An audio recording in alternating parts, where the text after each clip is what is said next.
Finally, he's not a presidential advisor yet, but his rap has gained him entry to the Republican elite. More on this new insider from Chief Washington correspondent Bob Schieffer. If you're cool, you know the center of attention at Washington's National Airport last night was that hot new rapper Eazy-E, whose rap is a little, well... It's a little on the dirty Two Life Crew side, but not quite to that extent. Not that he's not like abusing women, but right. You know, it has a couple swear words in it. More than a couple, it turns out. Don't think I give a damn about a girl, I ain't a sucker. And his biggest hit is so controversial the FBI protested. We couldn't broadcast it on a dare. The name of the record? The record. Yeah. The police.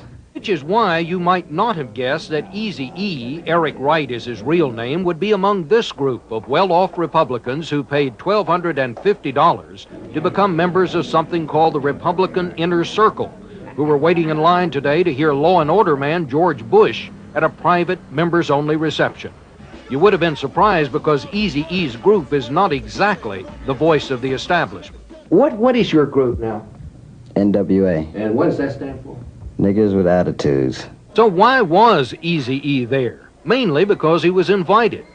Like many Americans, he received a fundraising letter from Texas Senator Phil Gramm inviting him to join the elite Inner Circle. For $1,000, of course. In a follow-up note, Senate Republican leader Bob Dole pointed out his fellow members would include Arnold Schwarzenegger and George Shultz. Before the Republicans realized it was all a computer foul-up, Eazy-E just sent in the money and was made an official member. You think that Senator Phil Gramm and the other members of the Republican Inner Circle know who Eric is and what he does?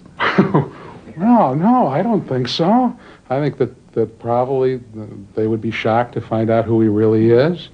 And but as for us, we're happy to be here. Whatever else all this means, Eazy-E says he thinks it's cool, and it does seem to underline one truth that applies to politicians of both parties these days. If you've got the money, they've got the time. Bob Schieffer, CBS News, just outside the Inner Circle. That's the CBS Evening News. We hope you'll stay tuned for America Tonight after your late